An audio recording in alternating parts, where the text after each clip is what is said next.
Start. Sir, it was mentioned by some members that we got some consignment of aircraft from the Soviet Union on a rupee account and later on we are paying in gold. I don't know what is the source of information of the members. This is a matter for checking all the supplies we have got are entirely on the same basis that we make the payment in rupees and that they can make use of for making purchases in this country. That has been the normal pattern of all our purchases, and I don't know why the honorable member made this statement without verifying it from anyone. I cannot really find out the reason, but I want to clarify that all these purchases have been made on a well recognized method which has been explained to the House from time to time. We assess its value and we repay maybe over installments or according to a deferred term of payment para. About production generally judged by any standard, I think that we have done reasonably well both on the actual quantum of production as also on the economics of production. We have a record which is quite creditable. I would not like to burden this debate with any figures, but perhaps it might be of interest to members to know that in our public sector undertakings on the defense production side, our investment is 65 crores, which is much more than last year. If ancillary is not a public sector undertaking, it will not be reflected in this. The ordnance factories are doing good work. They are showing a great deal of discipline, and whenever there was any occasion, for instance, when there was the Chinese or Pakistani aggression, they were prepared to work overtime and then they produced even beyond our normal yardstick. That is the best praise that can be given. That is the word of praise that can be said that they did their duty to the country, for which all of us are happy and we greatly appreciate their effort. It is true that in certain factories during the course of last year there was some trouble, but we should get accustomed to this type of trouble and we should be able to find a satisfactory solution by mutual negotiation, by discussion, and this is a better way or approach rather than wielding the big stick para. Having said all this in general way, I am not sure whether some of the specific points mentioned require any special reply, but I will try to touch upon some of the points that have been mentioned. Honorable members mentioned about the NCC. I would like to say that the present strength is 13 lakhs in senior and junior divisions, although now the NCC is available for the first 2 years of the degree course and not in the final year. Still, the number has not fallen very much even after accepting the final year students para.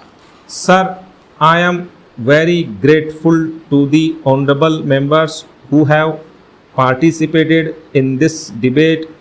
It has given us an opportunity to get a good idea of the subjects which interest the House.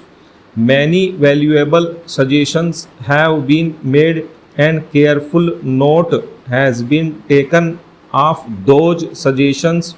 Many points have been raised which merit consideration and perhaps even a reply. But I think we all know the limitation of time and it may not be possible to touch on all these points in my reply. The honorable member who raised the discussion surprisingly is not here. The other members gave a very strong support to the budget and I would like to thank them for that. Para. Many honorable members referred to the gallant manner in which the armed forces are serving the country. One honorable member referred to them as a symbol of India's unity. It is true that the armed forces are doing their duty on distant borders, sometimes in a very inhospitable conditions. They are at their best 24 hours of the day and every day of the year. All of us are secured because they are guarding the borders. They are giving aid to the civil authorities also. They are called upon to do so.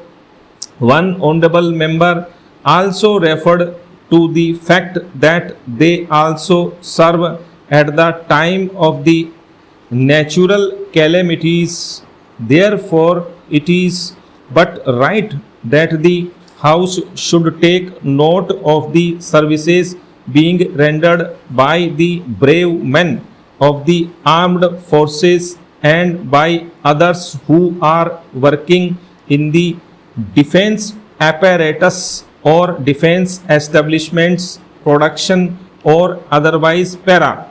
So far as research and development aspect in defense is concerned, it has attracted a lot of notice in the debate. I think it is a very important area in defense and it has been extensively dealt with by my colleague when he spoke. I really do not want to repeat anything that he has said.